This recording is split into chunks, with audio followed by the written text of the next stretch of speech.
UP के संभल में हिंसा में बड़ी खबर। पुलिस ने सीसीटीवी फुटेज और फोटो के जरिए 74 नकाबपोश दंगाइयों की पहचान की। अब तक 27 लोग किए गए गिरफ्तार।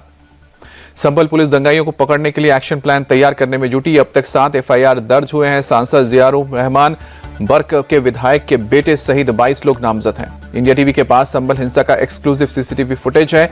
कैमरे में कैद हुए दंगाई पुलिस प्रशासन पर पत्थर फेंकते दिख रहे हैं। 20 से 30 साल के नकाबपोश उपद्रवी हुए हैं। हिंसा के 3 दिन बाद संभल के जामा मस्जिद से अनाउंसमेंट, लोगों से अपील, शांति से सर्वे हो गया है, आप माहौल खराब ना करें। हिंसा पीड़ितों से मिलने संभल जाएंगे राहुल गांधी। सपा के प्रतिनिधि मंडल को नहीं मिली इजाजत। अखिलेश बोले, क्यों छुपाने के लिए हमें वहां जाने से रोका जा रहा है। संभल मामले पर मौलाना महमूद मदनी ने चीफ जस्टिस संजीव खन्ना को लिखा लेटर। सुप्रीम कोर्ट से मामले की संज्ञान लेने की अपील की। कांग्रेस सांसद इमरान मसूद ने कहा कि संभल में हिंदू मुसलमान का झगड़ा नहीं, झगड़ा पुलिस बनाम मुसलमान है। यूपी के मंत्री ब्रजेश पाठक की 2 टूक। संभल हिंसा के दोषियों पर कड़ी कार्रवाई होगी, सभी पीड़ितों को मिलेगा न्याय। संभल हिंसा पर यूपी के मंत्री संजय निषाद का बयान। कहा कि कुछ लोग साजिश के तहत सरकार को बदनाम करने की कोशिश कर रहे हैं। संसद के शीतकालीन सत्र का आज दूसरा दिन। संभल सहित कई मुद्दों पर आज विपक्ष ने ओर से हंगामा करने के आसार। कांग्रेस अध्यक्ष मल्लिकार्जुन खड़गे ने आज सुबह 10 बजे बुलाई इंडिया गठबंधन के नेताओं की बैठक। संसद में विपक्ष की रणनीति पर चर्चा होगी। वक्फ संशोधन बिल पर आज दोपहर 3 बजे ज्वाइंट पार्लियामेंट्री कमेटी की बैठक। अब तक लोकसभा स्पीकर की तरफ से कमेटी का कार्यकाल बढ़ाने को लेकर कोई फैसला नहीं। महाराष्ट्र के नए मुख्यमंत्री के लिए देवेंद्र फडणवीस का नाम लगभग तय। सूत्रों के मुताबिक पूरे 5 साल के लिए होगा कार्यकाल। एकनाथ शिंदे और अजित पवार हो सकते हैं डिप्टी सीएम। डिप्टी सीएम नहीं बनने तो दिल्ली आ सकते हैं एकनाथ शिंदे। राज्यसभा के जरिए मोदी सरकार में बन सकते हैं मंत्री। शिंदे गुट से कोई दूसरा नेता हो सकता है डिप्टी सीएम। महाराष्ट्र में कैबिनेट गठन का फॉर्मूला फिक्स। बीजेपी कोटे से बन सकते हैं 22 मंत्री। शिवसेना शिंदे गुट को डिप्टी सीएम के साथ 12 मंत्री, अजित गुट को डिप्टी सीएम के साथ 10 मंत्री पद मिल सकता है। महाराष्ट्र में शपथ ग्रहण में हो रही देरी पर बोले प्रदेश बीजेपी अध्यक्ष चंद्रशेखर बावनकुले। अगले 2 दिन में केंद्रीय ऑब्जर्वर आएंगे, फिर फैसला होगा। महाराष्ट्र जाएंगे केंद्रीय ऑब्जर्वर। शिवसेना यूबीटी नेता संजय राउत ने कहा कि महाराष्ट्र सीएम पर फैसला पीएम मोदी और अमित शाह लेंगे। अजित पवार और एकनाथ शिंदे कुछ नहीं कर सकते। महाराष्ट्र कांग्रेस प्रमुख नाना पटोले का बयान। कहा कि जो रिजल्ट आया है वो जनता को भी मंजूर नहीं है। विपक्ष के आरोपों पर शिवसेना का पलटवार। विधायक उदय सामंत ने कहा कि एकनाथ शिंदे के लिए अचानक इतना प्यार क्यों जाग गया।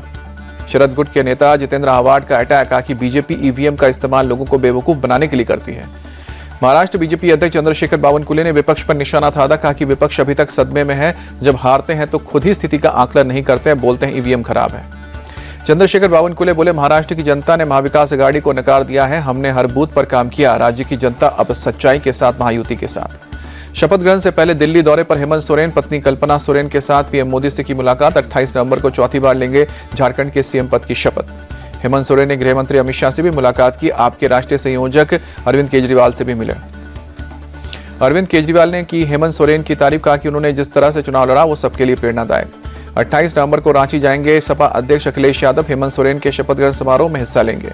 दिल्ली की सीएम अतिशी का केंद्र सरकार पर बड़ा आरोप। कहा कि चुनाव से पहले वोटर लिस्ट में हो रही है छेड़छाड़। सीएम अतिशी ने कहा कि हर सीट पर आपके 20,000 वोट काटने का आदेश।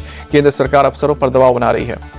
राज्यसभा की 6 खाली सीटों के लिए 20 दिसंबर को चुनाव। उसी दिन आएंगे नतीजे। आंध्र प्रदेश की 3, ओडिशा, बंगाल और हरियाणा की 1-1 सीटों पर मतदान। 29 नवंबर को कांग्रेस वर्किंग कमेटी की बैठक। महाराष्ट्र के साथ हरियाणा की चुनावी हार पर होगी चर्चा। रेणु भाटिया ही बनी रहेंगी हरियाणा महिला आयोग की अध्यक्ष। सरकार ने बढ़ाया कार्यकाल। तेलंगाना के मुख्यमंत्री रेवंत रेड्डी का बयान। कहा कि राज्य में जातिगत सर्वेक्षण का 92% काम पूरा हो चुका है। यूपी के सीएम योगी आदित्यनाथ का आज प्रयागराज दौरा। इलाहाबाद विश्वविद्यालय के दीक्षांत समारोह में दोपहर 12:30 बजे शिरकत करेंगे। सीएम योगी महाकुंभ के कामों का करेंगे निरीक्षण। नाग वासुकी मंदिर में दर्शन पूजन के बाद गंगा नदी पर बने पैंटून पुलों का भी निरीक्षण करेंगे। सीएम योगी प्रयागराज को 227 करोड़ से ज्यादा परियोजनाओं की सौगात देंगे। कुंभ की तैयारी में जुटे 15,000 कर्मचारियों को 2 लाख की बीमा का प्रमाण पत्र भी सौंपेंगे।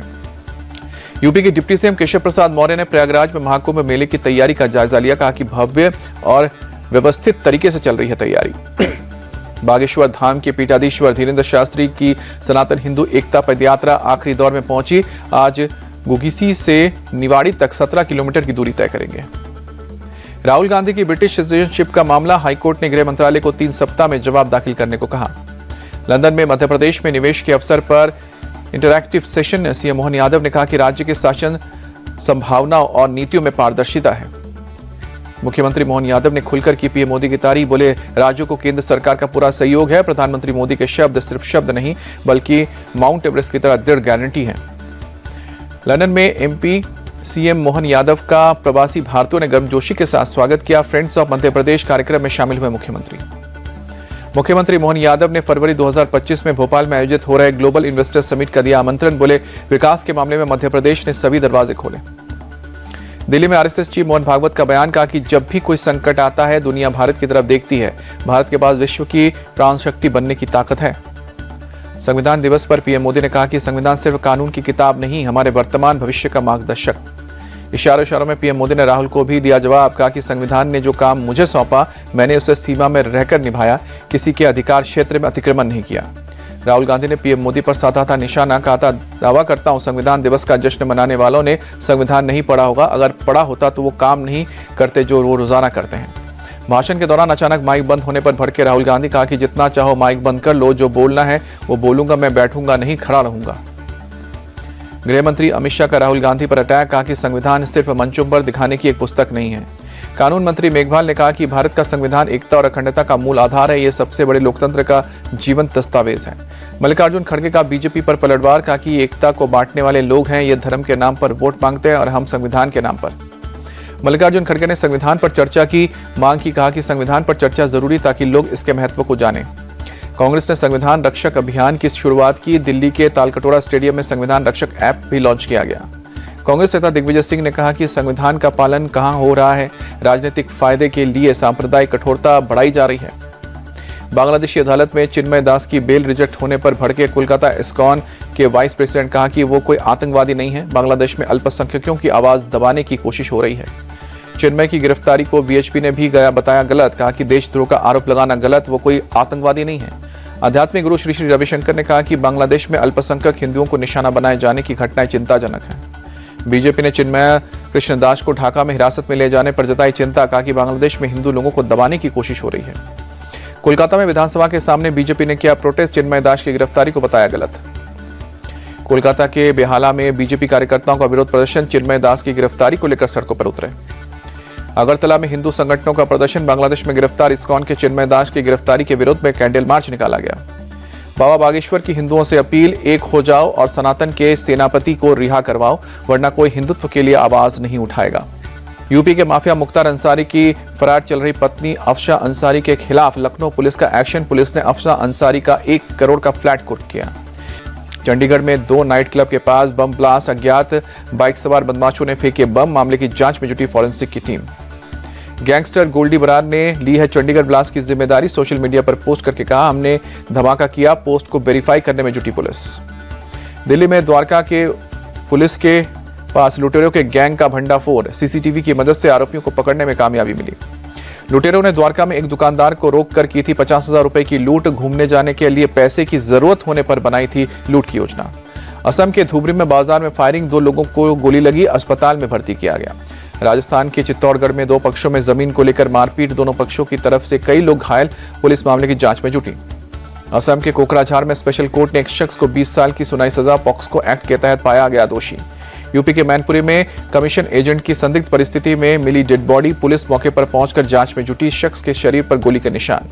बिहार के नालंदा में स्वर्ण व्यवसायी पर फायरिंग। अज्ञात बाइक सवार बदमाशों ने गोली मारकर सोने और चांदी के गहने लेकर फरार हुए। पुलिस जांच में जुटी। कोलकाता में नेता विपक्ष शुभेंदु अधिकारी से मिले। आरजीकर मेडिकल हॉस्पिटल की पीड़िता के माता पिता जल्द न्याय दिलाने की मांग की। बेंगलुरु में 10 लाख रुपए से भरी एटीएम मशीन उखाड़ ले गए 2 लुटेरे। पकड़े जाने के डर से मशीन छोड़कर भागे। पुलिस ने एटीएम को अपने कब्जे में लिया। जेके के कुलगाम में पुलिस ने काजीगुंड रेलवे स्टेशन पर मॉक ड्रिल कर आयोजन किया। आतंकवादी हमले के विरुद्ध त्वरित जवाब का अभ्यास। जम्मू में पुलिस ने अवैध तरीके से रह रहे रोहिंग्याओं को लेकर चलाया ऑपरेशन। पुलिस ने करीब 12 एफआईआर दर्ज की। गुजरात के वलसाड में बिजली विभाग की लापरवाही आई सामने। एक दर्जी के दुकान का बिल भेजा 86 लाख रुपए। पश्चिम बंगाल के साउथ दिनाजपुर में बॉर्डर पर खड़े आलू और प्याज लदे ट्रक। राज्य सरकार ने आलू और प्याज के निर्यात पर लगाया है रोक। नॉर्थ 24 परगना के दौरे पर सीएम ममता बनर्जी नोहाटी के बोड़ो काली माता मंदिर में पूजा की। गोवा के सीएम प्रमोद सावंत पहुंचे पोवोरिम फिल्म मां काली के वर्ल्ड प्रीमियर में हुए शामिल। प्रमोद सावंत को किया गया सम्मानित। सीएम प्रमोद सावंत बोले, मैं यहां फिल्म मां काली के वर्ल्ड प्रीमियर के लिए आया हूं। मैं पूरी टीम को बधाई देता हूं। इंटरनेशनल फिल्म फेस्टिवल में हो रहा है प्रीमियर। भारत के खिलाफ एडिलेड टेस्ट में बिना किसी बदलाव के उतरेगी ऑस्ट्रेलिया। मुख्य कोच एंड्रयू मैकडोनाल्ड का बयान। नाडा ने 4 साल के लिए बजरंग पुनिया को किया सस्पेंड। बजरंग ने डोप टेस्ट के लिए सैंपल देने से इनकार किया था।